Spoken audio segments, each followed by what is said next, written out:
My parents never even gave me the dignity of my real name. To them, I was simply the stupid one. That was the tag they slapped on me when I was barely old enough to sound out words. My brother Darren, though, was treated like he was born wearing a crown. He was the genius, the golden child of the Vale family, the pride who secured a full ride to Harvard. On the day he graduated, my father puffed his chest in front of hundreds of guests, boasting about the empire Darren would one day inherit. He promised him our family's $75 million business, a brand new Tesla, and the $13 million New York mansion. The applause was deafening, as if it were some royal coronation. I sat in the shadows, ignored and humiliated, wondering if I'd ever break free of the role they'd forced me into. That was when it happened. A stranger walked up to me. He bent down, slipped a thick white envelope into my hands, and whispered, "It's time they learn who you really are." In that instant, everything I thought I knew about myself, and everything my family believed, was about to unravel. Growing up, love in our house was given out like trophies, and Darren was always the winner. From the start, my father, Victor Vale, made it clear who mattered. Darren was the prodigy. There, the perfect son destined to carry on the Vale legacy. And me? I was the leftover, the one who never quite fit their mold of perfection. At dinners, I sat at the far end of the long mahogany table. My father sat at the head, Darren at his right hand, and my mother, Marielle, beamed with pride at every word Darren spoke. By the time I tried to join the conversation, it had already passed me by. I learned quickly that silence stung less than their sighs or eye rolls. My father could slice me apart with just a few words. I remember being 14 when Darren proudly announced he'd been accepted into an advanced science program. Cheers filled the room. My father lifted his glass. This is what it means to be a Vale. Excellence. Leadership. Brilliance. Then he glanced at me with a smirk. "And Aaron, you passed gym class. We must be thankful for small victories." The laughter that followed, even my mother's soft, reluctant chuckle, cut deeper than I could explain. Not because of what he said, but because they never imagined I could be more. My mother's whispers were worse in some ways. "Why can't you be more like your brother?" She would murmur while handing me dishes or laundry. Calm, casual words that settled inside me like stones sinking into deep water. Darren, of course, thrived. Tall, confident, and sharp-featured, he carried himself as though the world already belonged to him. He basked in being the favorite and never missed a chance to remind me. When I was 16 and saving money from a part-time diner job, Darren smirked from the couch, surrounded by our parents' praise. "Don't forget to wash the grease off your hands before touching the door. We wouldn't want the neighbors thinking the Vale family has a servant." My parents laughed, and I walked out pretending it didn't matter. But every jab chipped away at me. The only one who saw me differently was my grandfather, Eldon Vale. He had built the family company from the ground up, but he cared more about people than profits. With him, no one asked about grades or achievements. Instead, he asked about my dreams, my happiness. One afternoon on his porch, he leaned close and said, "Aaron, don't mistake their blindness for truth. You have something Darren doesn't. One day, when the moment comes, you'll know it. Don't let them convince you otherwise." His words stayed with me, even though I didn't fully understand. I was just the forgotten son, surviving in a family that only valued trophies and headlines. Life at home was a competition I could never win. My father groomed Darren like a soldier for greatness, bringing him to board meetings, letting him shadow business deals, parading him before guests as the Vale heir. I was never included. Instead, I was told to mow the lawn, fetch errands, or stay out of the way. My existence was something to be managed, not celebrated. The older we got, the wider the gap grew. Darren's Harvard acceptance was treated like a national holiday. My mother threw a catered party that very night. Strangers congratulated me as if I shared in his success, but behind my polite smile, I felt invisible, nothing more than Darren's brother. By 19, I realized I'd never get love or validation from my parents. So I worked. I saved. I quietly built scraps of independence they never noticed. While Darren returned from summers in Europe with grand stories, I stacked boxes in warehouses and scrubbed dishes. My parents dismissed it as wasted time, never realizing it gave me a strength they couldn't see. Still, the weight of their judgment followed me. My father's voice, "You'll never amount to anything." My mother's sighs. Darren's laughter. By the time his graduation neared, I braced myself for the humiliation. It wasn't a question of if they'd favor him, only how badly. I prepared to sit in silence, to swallow my pride while they crowned Darren the jewel of the Vale family. What I didn't know was that my life of shadows and shame was about to collide with a truth that would shake everything. My grandfather's words were about to come true. My silence wouldn't last forever. The day of Darren's graduation unfolded like a scripted performance. My mother rushed about, barking orders to staff over flowers and catering. My father adjusted his cufflinks in the foyer, already rehearsing the speech he'd give to hundreds of guests. My role was simply to be invisible. My suit was a hand-me-down from Darren, altered to fit just enough, and my seat was in the back rows. From a distance, I watched Darren cross the stage, his name echoing through applause. My parents stood tall, clapping with pride. I clapped too, though my hands felt heavy and my stomach twisted in knots. After the ceremony, the real show began. My family threw an extravagant reception in a New York ballroom. Crystal chandeliers, gleaming wooden floors that mirrored the warm lights, and valets at the curb as luxury cars pulled up one after another. Guests from business, politics, and our social circle arrived in tuxedos and gowns, not just to mark Darren's graduation, but to witness the formal handover of the family legacy. I tried to fade into the background, standing against the far wall behind towering vases of white lilies. My presence felt token at best. People who passed me only offered a quick nod. Some murmured, "That must be the other son," as if I were a footnote to the real story. Then the moment I'd feared arrived. My father climbed the stage with a microphone, his voice filling the room. "Ladies and gentlemen," he began, "thank you for joining us to honor my brilliant son, Darren Vale." Applause rolled through the crowd, and Darren, near the front, all smug certainty, smiled as if this applause had always been his. Victor's tone swelled. "The Veal family has built more than a company. We have built a legacy. Tonight I am proud to announce that Darren will carry that legacy forward, inheriting our $75 million company, the new Tesla Model X waiting outside, and the $13 million New York mansion." The room erupted again.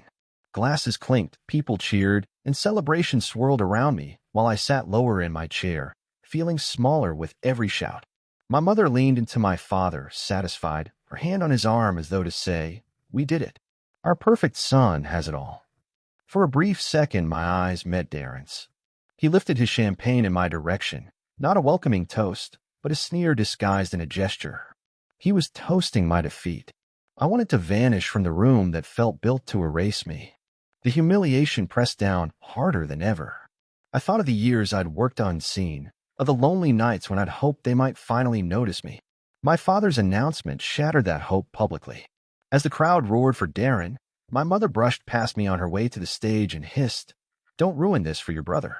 Keep to yourself." Then she smiled and moved on, reaching for Darren's hand. The speeches and toasts continued. I stayed frozen in my seat, fists clenched beneath the table, trying not to break.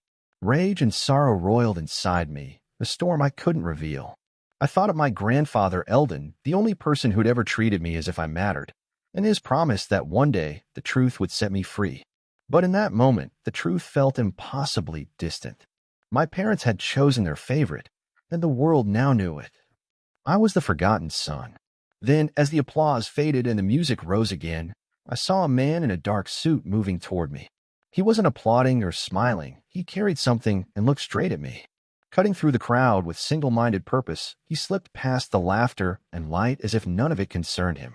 Tall, angular, unreadable, he came to my table, leaned down, placed a thick white envelope before me, and murmured, "It's time to tell them who you really are." He straightened, gave a curt nod, and melted back into the crowd as quietly as he had appeared. I sat motionless, the envelope against the polished wood. My fingers hovered over it, trembling. For years they dismissed and ridiculed me, but no one had ever suggested there might be more to me than the role they'd assigned. I guarded the envelope on my lap, hiding it from view. My heart hammered so hard I thought it might tear out of my chest. I almost slipped away then, left before anyone noticed, but the stranger's words replayed in my head. "Who you really are." What could that even mean? Speeches continued on stage. Darren stood beside my father, beaming while guests offered congratulations that blurred into white noise. My attention narrowed to the sealed envelope in my hands. I eased a finger under the flap and paused. Part of me braced for another cruel prank, another public humiliation. Another part, the small voice my grandfather had planted in me, pushed me on. I broke the seal. Inside were official papers clipped together and a folded letter in my grandfather's handwriting. Stamps and signatures marked the documents as legitimate. My name stared back at me on the first page, not as a joke, not as an afterthought, but written into legal authority. Shares of the Vale Company, the trust for the New York mansion, bank accounts I'd never known about, all listed under Aaron Vale. The last page carried a transfer of power signed years earlier by Eldon Vale himself. My hands shook harder as I unfolded the letter. Eldon's handwriting was steady and familiar. Aaron, it read, if you are reading this, then the time has come. I watched you and Darren grow, and I knew the future of this family could not be built on arrogance. I chose you because you know humility, because you endure without praise and see people for who they are. Do not doubt yourself. Everything I built belongs to you. I stared until the words swam. My grandfather had chosen me, not Darren, not my father, not the ideal they worshipped. For years I'd allowed their cruelty to define me, but here was proof that the man who founded it all had seen me differently. Disbelief and defiance tightened in my chest. I wanted to leap up and shout the truth, but fear rooted me. Victor stood at the podium, radiating authority, a living emblem of the Vale name. To interrupt him could unleash ruinous backlash. He had spent a lifetime protecting that name with intimidation. Then I remembered every cutting word, my father's smirk calling me worthless, my mother's quiet comparisons, Darren's barbed jokes, and the long years I'd swallowed them. For too long, I'd let them tell my story. The envelope was no longer just paper. It was my way out. I slid the folder into my jacket, pressed it against my heart, and made my choice. I would not stay silent. Not this time. The music softened for another toast. Glasses rose. I stood, legs unsteady but resolve firm. For the first time, I felt taller than their judgment. Heads turned as I walked toward the stage. Victor noticed, his expression tightening. Darren's smugness flickered. He assumed I'd come to play my usual part. My mother shot a warning glance, but Eldon's words rang in my ears. This was the truth he promised. I climbed the stage steps, pulse racing and hands clenched. Victor tried to push me off with a forced smile. Aaron, this isn't your moment, he hissed. I didn't step back. My voice shook at first, then steadied as it carried across the room. Actually, Father, this moment belongs to me. Silence snapped through the ballroom. Guests froze mid-toast, glasses held aloft. Darren's grin faltered. My father's eyes narrowed with anger. I reached into my jacket, gripping the envelope that held the proof of what my grandfather had arranged. For years, I'd complied with orders to stay small. Not now. I pulled the papers free and raised them where everyone could see. I'm not the one embarrassing myself, I said, louder than I expected. You are. Gasps spread. Darren laughed, uneasy, instructing me to sit before I made a scene. I opened the documents so the Vale Company's seal caught the light. These are signed transfer agreements from Eldon Vale, I told them, my voice firming. He chose me, not you, Darren. He chose me, not you, Father. The company, the mansion, the accounts, they were put in my name years ago. The room exploded into a mix of whispers and stunned silence. Heads craned forward to get a look. Others exchanged doubtful glances, unsure whether to trust what they just heard. Victor lunged at me, face red with fury. This is absurd, he spat. That old man must have been confused. He didn't know what he was signing. Before he could snatch the papers from me, calm, authoritative voice cut through the chaos. Eldon Vale, my grandfather, rose slowly from a chair near the front, his cane tapping on the floor as he walked to the stage. Though frail in body, his presence outweighed everyone else's. When he reached me, he put a steady hand on my shoulder. I gave these papers to a man I trusted to deliver them when the time was right. That time is now, he said. I chose Aaron because I watched you both grow. Darren, you have brilliance, but brilliance without humility becomes arrogance. Victor, you built wealth but lost compassion. Aaron has endured neglect and cruelty without becoming bitter. He sees the worth in people, not just power. Gasps filled the room anew. Darren's color drained. The smirk fell from his face. Grandfather, you can't be serious, he stammered. I've sacrificed. I've accomplished more than Aaron ever could. Eldon looked at him with sorrow rather than anger. You achieve for yourself, Darren. That is vanity, not leadership. Victor turned on his father, voice rising in desperation. You're giving everything to the boy who failed? To the one who didn't live up to the Vale name? Eldon's reply was steel. I give it to the man who will redefine what the Vale name means. The room fell utterly still. The chandeliers seemed to dim under the weight of it. For the first time I felt seen, not as a disappointment, but as the rightful heir to something beyond money. I faced the gathered guests, my hands steady. All my life they'd call me worthless and small. Tonight my father's proclamation was exposed against the evidence in my hands. My grandfather believed in me when no one else did. I vowed not to squander his trust. I would honor this legacy by building people up, not merely profits. Slow, hesitant applause began, then swelled. The sound chased away the suffocating silence I'd carried for years. My father's face burned with rage, but he had no answer. My mother's smile had vanished. Her composure shook. Darren stood frozen, his champagne glass still raised as if time itself had paused. The stranger who'd handed me the envelope earlier reappeared at the back of the room, watched for a moment, then nodded once before slipping away. The unseen link between my grandfather's promise and this reckoning. Clarity washed over me. This was more than inheritance. It was liberation from the chains my family had wrapped around me. I bowed my head slightly to Eldon. Thank you for believing in me, I said. He squeezed my shoulder and urged me. Now show them why I was right. Looking back at the crowd, I no longer saw people judging the family's failure. I saw witnesses to my transformation, the end of the story they'd always told about me, and the start of the one I would write. Darren's eyes finally dropped. His expression had shifted from smugness to something new, fear. Under the ballroom lights, I understood the truth I hadn't been allowed to see before. I was never the dull one. I had been waiting for the moment to reveal who I truly am. The applause tapered into murmurs as the enormity of the night settled. My father clenched his fists, voice low and bitter. This is not over. You have no idea what you're getting into, Aaron. He turned and strode out, his footsteps sharp on the floor. My mother followed, pale and avoiding my gaze. Darren stayed behind, trembling, staring at me as if I had stolen what he believed was his by birthright. You don't deserve this, he hissed. You're nothing compared to me. I met Darren's eyes without flinching. For the first time, I did not shrink beneath his words. Maybe I'm not what you think I should be, I said evenly, but I am what grandfather believes I can be. And that's more than enough. The flicker across his face revealed the truth he couldn't admit. He was afraid. Afraid because the ground he had always stood on, his superiority, had just crumbled. Beside me, my grandfather seemed taller than he had in years. His cane steadied his steps, but his voice rang with strength. This family changes tonight. The company is in capable hands at last, hands that know the weight of being overlooked.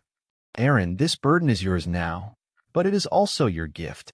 The words pressed into me with both gravity and freedom. The road ahead will be daunting. Leading a company worth millions was no small task. But for the first time, I believed I could rise to it. Not to spite my father, not to humiliate my brother, but to honor the trust my grandfather had placed in me. Applause swelled again, stronger this time, not for Darren or Victor, but for me.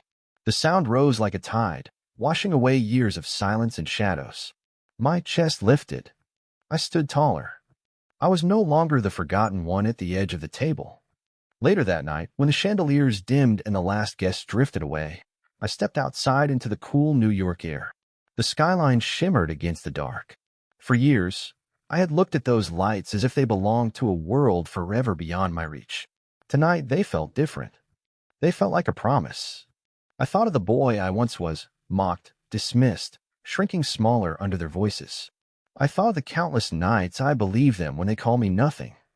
And I thought of the man I was becoming, standing here with the truth in my hands, free at last from the cage they had built. The lesson was clear. Being underestimated does not define your worth. Sometimes the cruelest judgments prepare you for the kind of strength no one expects. Labels do not determine your future. What matters is the truth you carry inside, and the courage to stand when your moment comes. My grandfather joined me on the terrace, resting a weathered hand on my shoulder. You see it now, don't you? He asked quietly. Yes, I breathed. I see it clearly. He smiled. eyes glinting with the city lights. Then carry it well. The future is yours. I drew in the night air, steady and full. The fear, the shame, the years of invisibility, all gone. I was not the dumb one. I was the heir, not chosen for perfection, but for resilience, for heart, for strength forged in silence. If you've ever been called less, if you've ever been mocked or pushed aside, remember this moment. Your worth is not defined by the voices that try to bury you. Your time will come, and when it does, the truth will speak louder than any insult ever could.